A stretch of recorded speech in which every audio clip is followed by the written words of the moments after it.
You made it. Welcome. And I made it. I finally recorded this episode.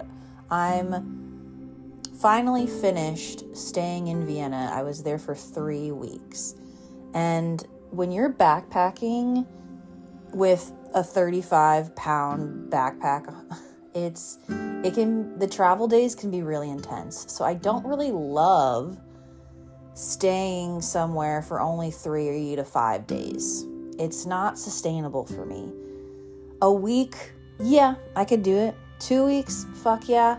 But 3, man, that felt so good to just be relaxed and settled in. And I think what I really love about staying somewhere longer, around 3 weeks, is I don't have to actually use my phone as much to find things. I get familiar with my neighborhood pretty right away. Sure, I use Google Maps, to find new restaurants and things, but to know where I'm going to the train or bus or the underground and not have to obsess about my phone, it just feels so good. It makes me feel like I live there. It's a really good feeling to just be familiar and set still for a while in a brand new city. I wanted to share on this episode some of the lessons that I've learned these past 3 weeks, and as always, I will put in the show notes the exact, places I stayed, the highlights, and, or foods I've tried, restaurants, things like that. I'll put it in the show notes so that you can check it out. But mainly the lessons here revolve around, at least the first one that I can speak on is resting. Because I've talked about this in at least 2 episodes by now, that I've been struggling with back pain, and it's been so bad. I mean, of course, carrying around this backpack isn't helping, but I figured also if I stay for 3 weeks, this will give my back a good break. And I ended up finding a chiropractor, and lo and behold, this guy is from New York, living in Vienna. So it really felt good to talk to an American. Just, it made me feel really safe too with my language, because I do have scoliosis. So the lower part of my back is shaped like a question mark. And I've been a dancer my whole life and doing ballet and really helping my posture, being really mindful. I'm active in yoga as well. So there's dance moves, there's yoga tricks I just cannot do because of my back. But the way I've been experiencing this lower back pain has just been time and time again, nothing's been helping. No massages can cure it, lotions, pills, nothing. So I finally booked this chiropractor and communicated with him in English, of course. Hey, this is my history and this is what's going on. Never had a chiropractor appointment before. He was so sweet. He was so great. It was a really smooth, easy process. It took not long at all.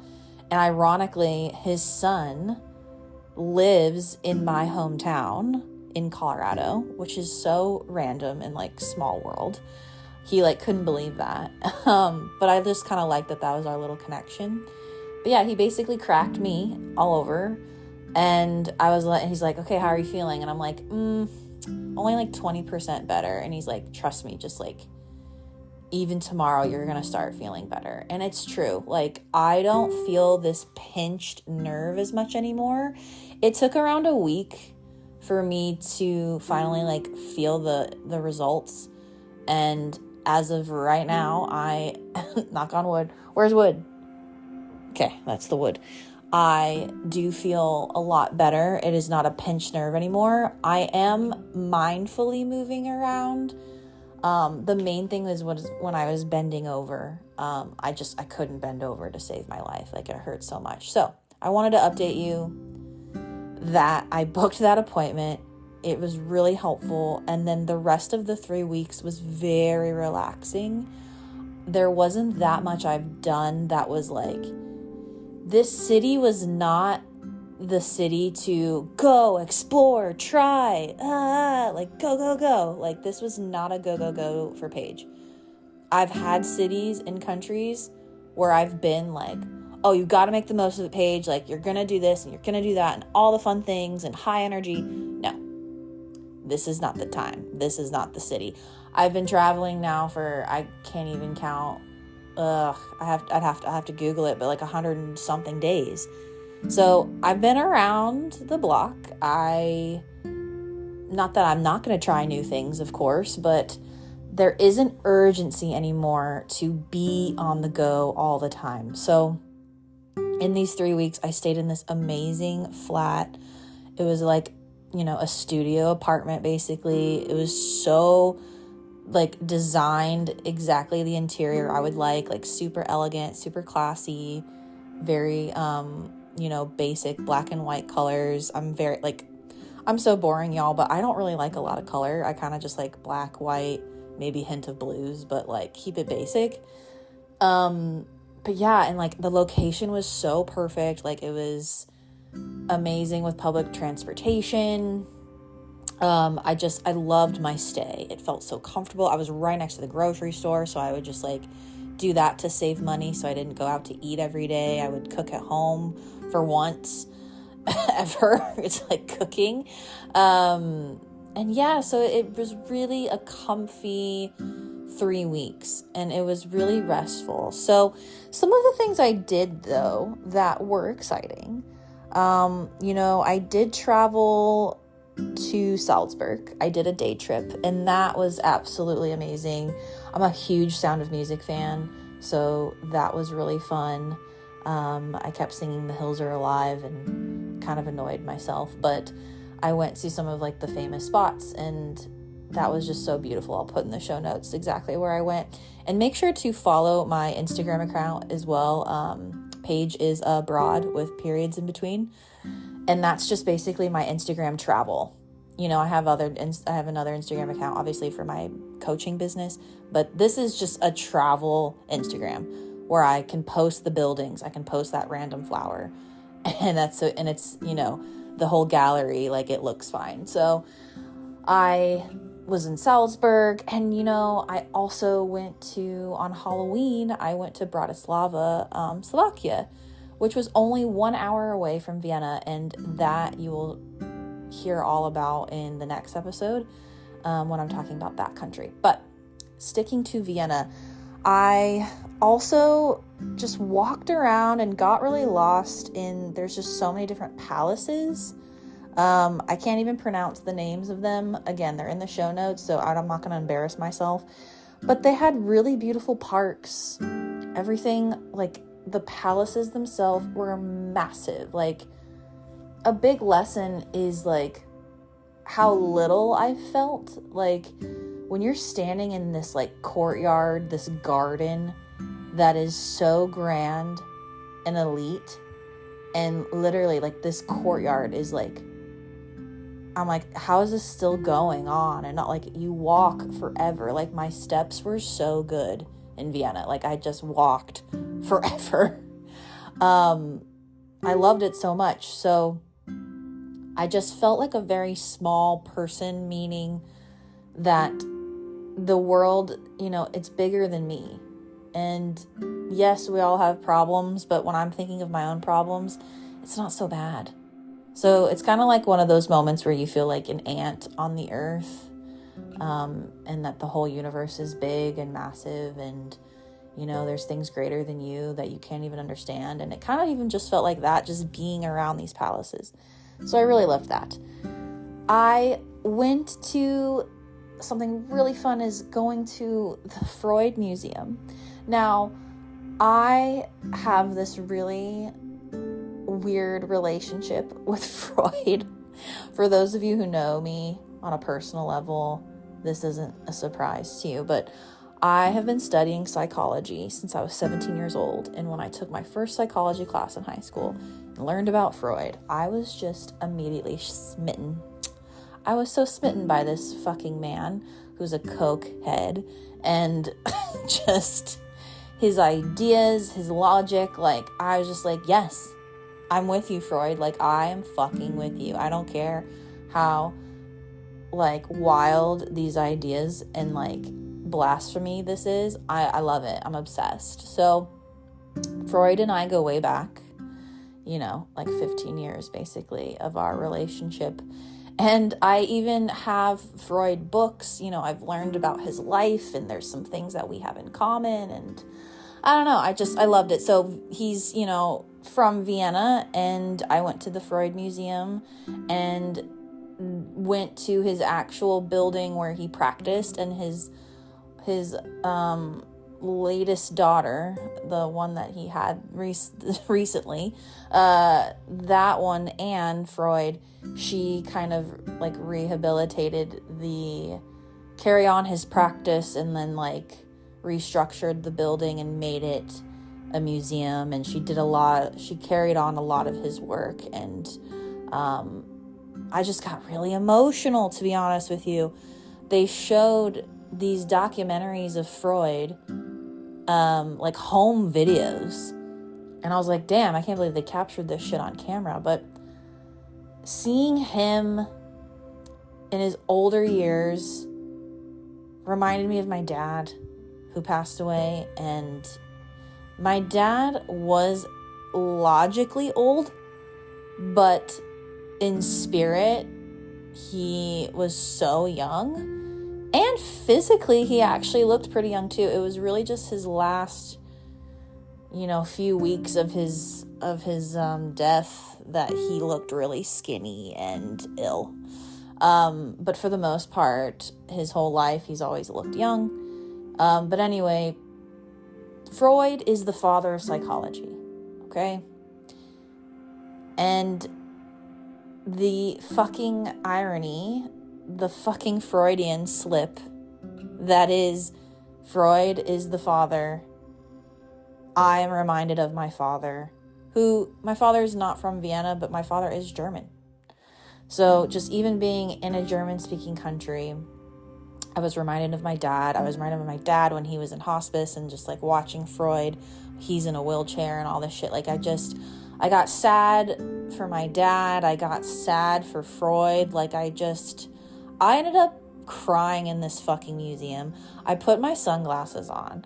This is a museum that is like self-paced. There's no tour guide or anything. You're just kind of like walking around. It's very well lit. It's like I went at like 1:00 in the afternoon, all the windows, beautiful building. So like everyone can see me fucking crying. I got really embarrassed. So I put my sunglasses on. They're like, why is this chick wearing sunglasses in the museum? But I just was bawling. I just was like feeling really emotional in this museum, but I let it through me, just the history and all of the work Freud has done to this day, and then learning about him too, about like how much he loved to travel, and he collected so many things in his travels. He collected all these artifacts and things, and I was like, oh my God, me and Freud have that in common of just like collecting these things. And there was just like there's just shelves everywhere of his stuff, and I was just like, ugh. So anyway, if you are at all a psychology nut, please check it out. Otherwise, I'm going to be straight up with you. Do not go. Do not go. You will be bored. If you do not have a love for Freud, you really shouldn't go. Like, you will hate it. So I'm telling you right now, I'm just fair warning you. Like, you don't need to go. It's kind of how I felt when I was in Liverpool, and you can listen to that episode, but that was, I don't even know how long ago that I made that episode. But when I was in Liverpool, to be honest, I'm not a huge Beatles fan. I don't not like them, but that's kind of how I felt in Liverpool. It was like, they're okay, but not worth for me to like go to a museum and see them. Same here with Freud. If you're not really a psychology fan, don't do it. Other stuff that I did besides going to palaces and walking around and trying foods and things like that, I went to this really cool, this like winery, this vineyard that I had to hike to, and they had this like spritz, it was like a juice, wine, bubbly thing at this vineyard, and you can see all of Vienna, and it was so gorgeous. That was really awesome. And I also went to this really amazing pastry shop. I think it's called Demel. don't know how I'm pronouncing it. But it was so cool. They just had these amazing pastries, and it's really famous, and they had a chocolate fountain, and it's just, I highly recommend you go to that cafe because it's super cute and like fancy, and I loved it. They have this amusement park called Prater, and in this amusement park there's actually a club. And so I went to this club, and they have like all these different dance floors, and it's like discotheque kind of thing. But I personally wanted to see a specific DJ, and I'll put that in the show notes as well. But the problem is his set didn't start till 12:30. So I am the type of person that if I know when the main person I want to see, I'm not going any earlier because I'm not going to ruin my buzz. Not that I literally didn't even drink, but like I just didn't want to sit there and listen to shitty music before the headliner. So I arrived around 12. So I had to listen around like 30 minutes of like this just not great DJ at all. It was shit. But finally the main headliner came on, who's a big fucking deal apparently, and he was playing his set, and I was like, holy shit, I know this song. Oh yeah, I forgot. Oh, he plays this song? So it's so fun when you like kind of get surprised. Like you knew he played obviously a few famous songs, that's why you went, but I like forgot some of these old songs that I used to love literally like 5-10 years ago. I was like, holy shit, he did this song? Fuck yeah. So I had an amazing time, went by myself, didn't drink. It was really interesting. This club, you had to, when you walk in and you do coat check, they give you a card, and that's how you go up to the bar and order a drink, and they swipe the card, and then at the end of the night, it's all collected on this one card, so you just pay off the card, which is kind of cool, I guess. It's like a easier system for them to keep track, so I thought that was pretty interesting. But yeah, I didn't get home till like 4 a.m, so that was quite an adventure. I also was on the hunt in Vienna trying to fucking find peanut butter, okay? I could not for the life of me find peanut butter and turkey slices. So I ended up asking a local, being like, yo, where the hell is this peanut butter? I went to, in the mall, this like United States snack store, and they had Pop-Tarts, which were €9. And they did have Reese's creamy peanut butter, but that was also like €9 for a tiny little fucking like, 2-ounce jar. I was like, absolutely not. And then they had Jif, which is my peanut butter. I don't usually do Skippy. I mean, if it's there, I'll buy it, but I'm a Jif girl. That's what I grew up with. And that was also €8. I'm like, God damn. I know you're shipping this shit, but okay, peanut butter ain't that worth it. I did find peanut butter eventually, but it just wasn't good. So that was kind of a waste. But yeah, and then that was, that's pretty much all I have to report to you.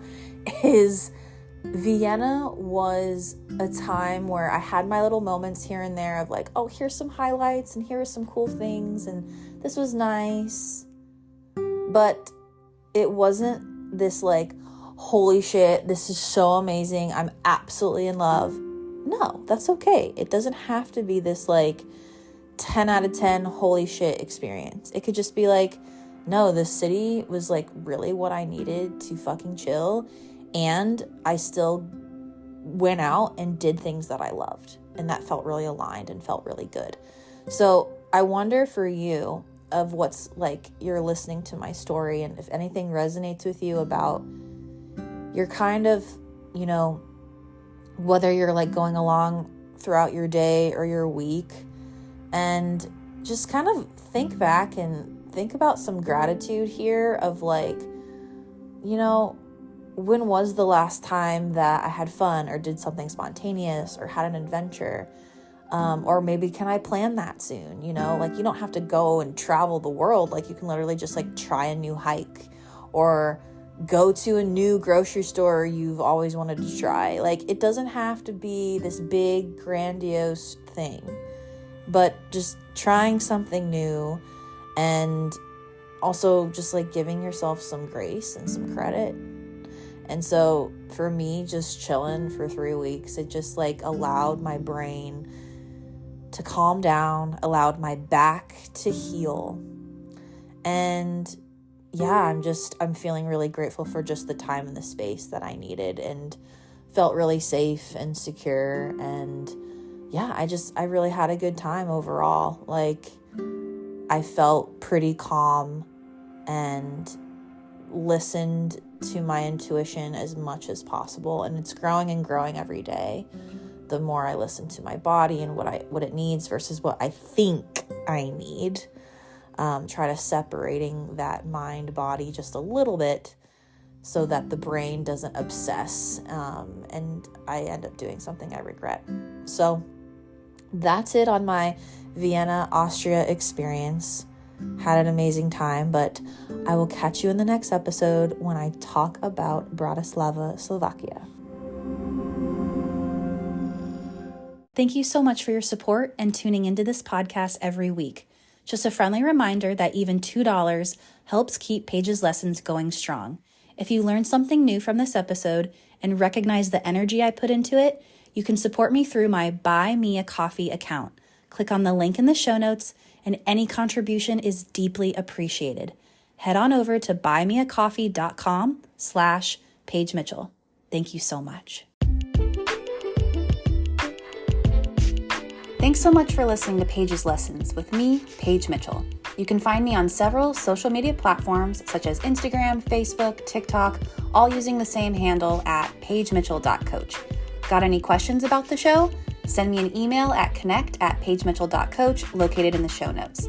And if you really like the show, don't forget to follow or subscribe wherever you're listening to this so you don't miss an episode. Please make sure to leave a rating and review because I love hearing your observations, takeaway, and personal journey.